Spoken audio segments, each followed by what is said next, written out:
Je m'appelle Clément Marcoux.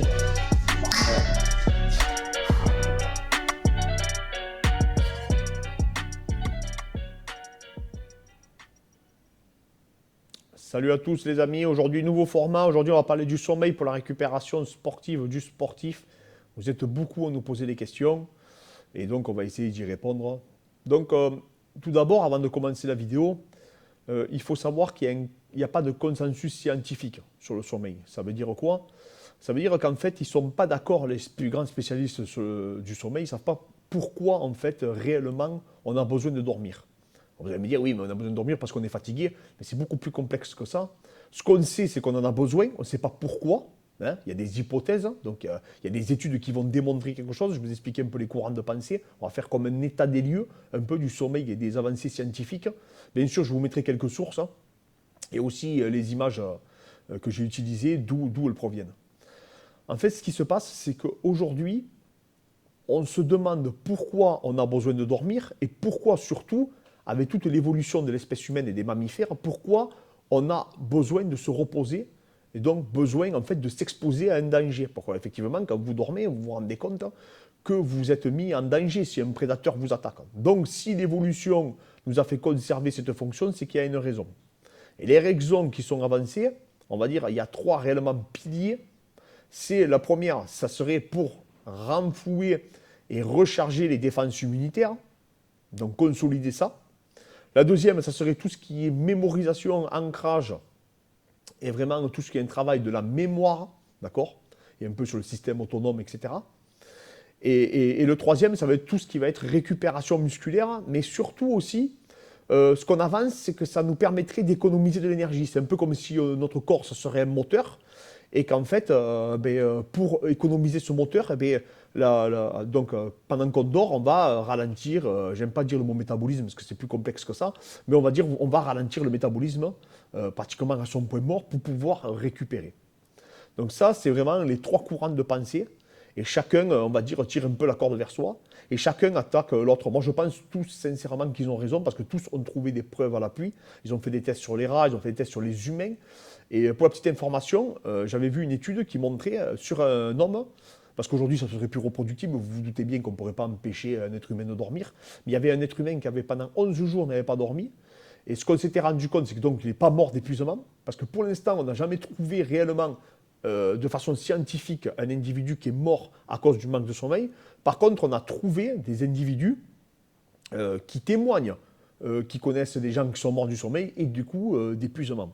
Mais on ne sait pas réellement si c'est le sommeil qui a produit ça. Et donc cette personne qui n'avait pas dormi pendant 11 jours, je ne sais pas si vous vous rendez compte, il avait surtout une incidence un peu sur le système immunitaire, mais surtout sur son état d'humeur et sur la mémorisation. Donc il se rappelait moins des choses qu'il avait effectuées. Mais bon, il s'en est vite remis et il a réussi à récupérer. Donc vraiment, on est en train vraiment de l'étudier. Moi, c'était mon cas d'étude il y a 2 ans. C'était vraiment le thème que j'avais bossé.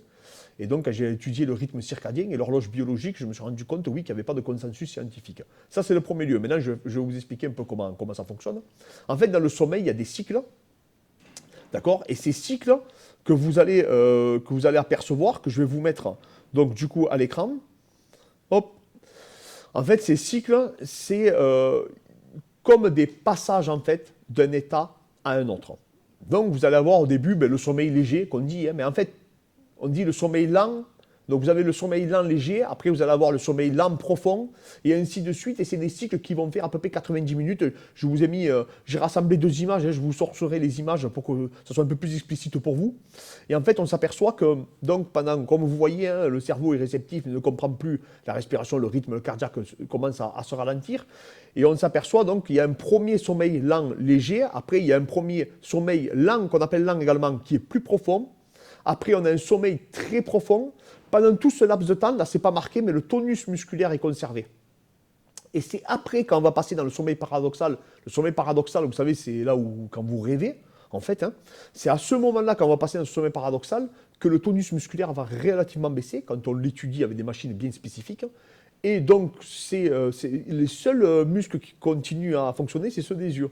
pour la petite histoire. Il y en a d'autres qui continuent à fonctionner, bien entendu, mais vraiment qui continuent, on va dire, à leur paroxysme, qui continuent à travailler. C'est donc les muscles des yeux qui n'ont pas de dysfonctionnement, malgré le fait que vous soyez dans un état de sommeil profond. L'objectif, on dit souvent, donc vous allez reproduire plusieurs cycles, hein, on parle entre 4 et 5, 6 cycles. Pour les sportifs, donc je vous mettrai pareil une étude en lien, on dit qu'il faut dormir entre 7 et 9 heures.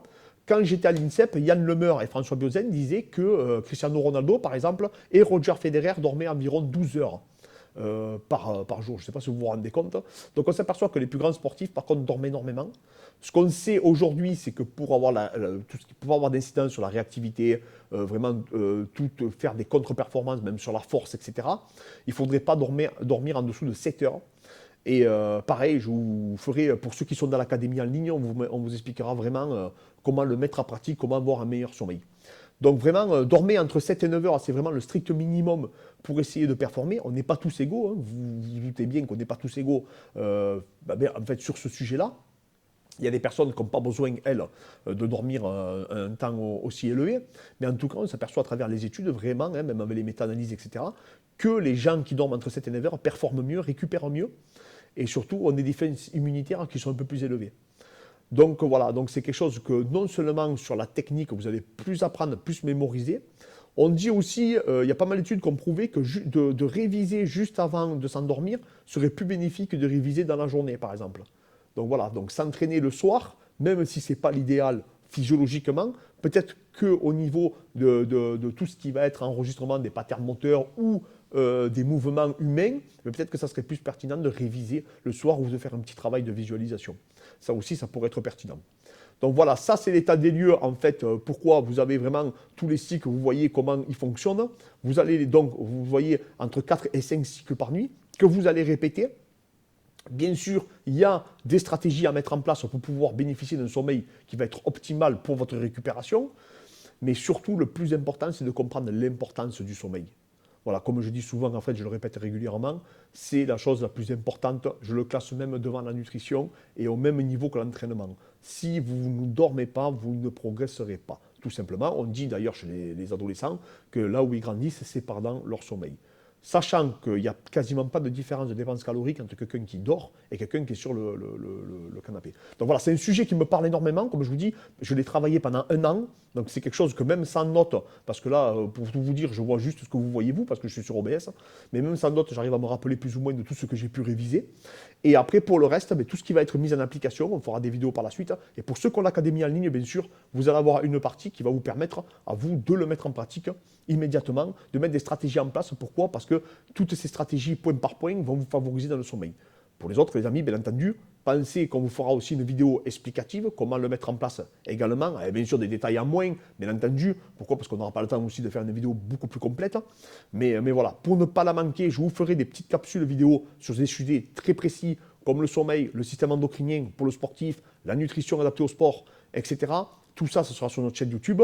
Pour ne pas, comme je dis souvent, pour ne rien louper, pensez les amis à vous abonner pour nous soutenir.